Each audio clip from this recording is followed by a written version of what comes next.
An important room, this, cried Mr. Wonka, taking a bunch of keys from his pocket and slipping one into the keyhole of the door.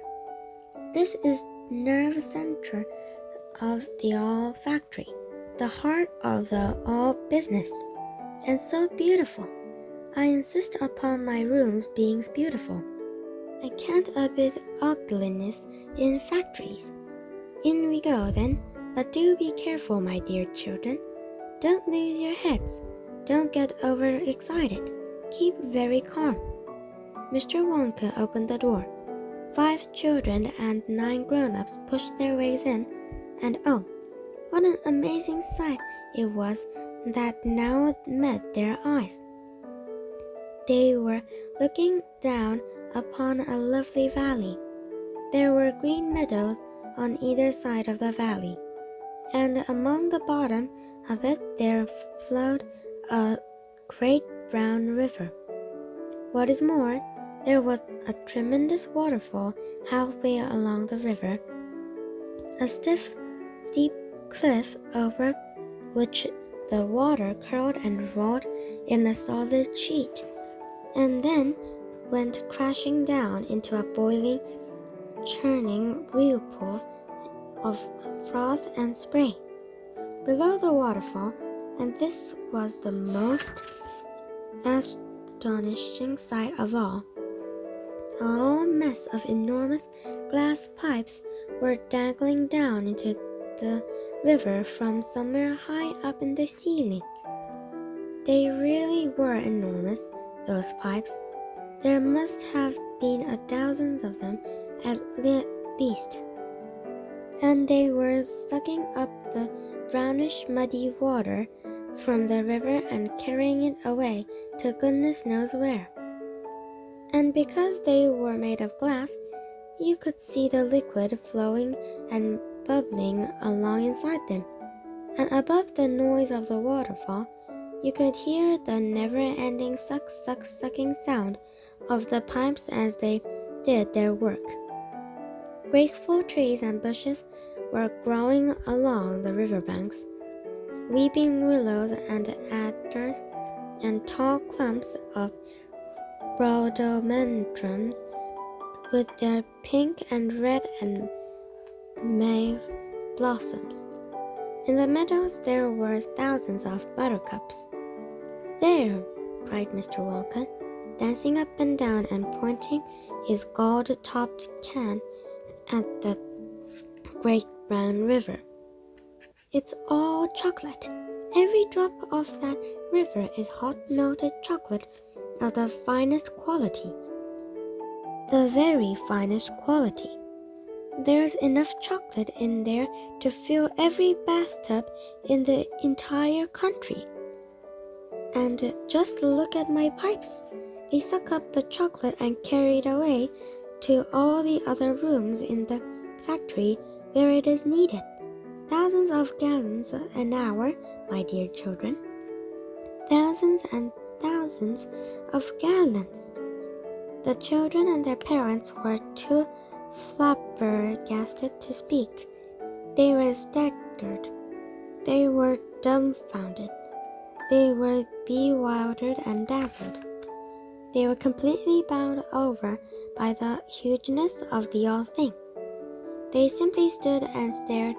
The waterfall is most important, Mr. Wonka went on. It mixes the chocolate. It churns it up. It pounds it and beats it. It makes it light and frothy. No other factory in the world mixes its chocolate by a waterfall, but it's the only way to do it properly. The only way.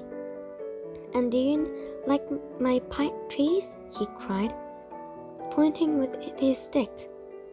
And my lovely bushes? Don't you think they look pretty? I told you I hated ugliness, and of course they are all eatable. I made something different and delicious. And do you like my meadows? Do you like my grass and my buttercups? The grass you are standing on, my dear ones, is made of a new kind of soft, minty sugar that I've just invented. I call it swudge. Try a blade. Please do. It's detectable." Automatically, everybody bent down and picked one blade of grass. Everybody, that is, except Augustus Gloop, who took a big handful. And Violet Beauregard, before tasting her blade of grass, she took a piece of a world record-breaking chewing gum out of her mouth and stuck it carefully behind her ear. "Isn't it wonderful?" whispered Charlie. "Hasn't it got a wonderful taste, Grandpa?" "It could eat the whole field," said Grandpa Joe, grinning with delight. "I could go around it on all fours like a cow and eat every blade of grass in the field." "Try a buttercup," cried Mr. Wonka. "They're even nicer." Suddenly, the air was filled with screams of excitement. The screams came from Bertha Salt. She was pointing frantically to the other side of the river. Look over there," she screamed. "What is it?" "He's moving. He's walking like a little person.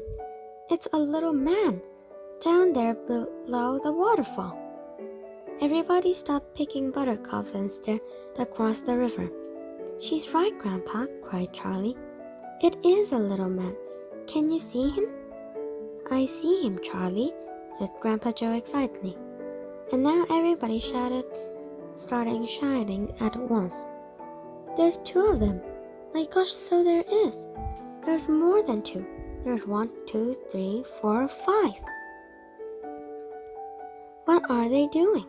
Where do they come from? Who are they?" Children and parents alike rushed down to the edge of the river and to get a closer look. "Aren't they fantastic? No higher than my knee. Look at their funny long hair." The tiny man, they were no larger than medium-sized dolls, had stopped what they were doing, and now they were staring back across the river at the visitors. One of them pointed towards the children, and then he whispered something to the another 4, and all 5 of them burst into peals of laughter. "But they can't be real people," Charlie said. "Of course they're real people," Mr. Wonka answered. "They're Oompa Loompas."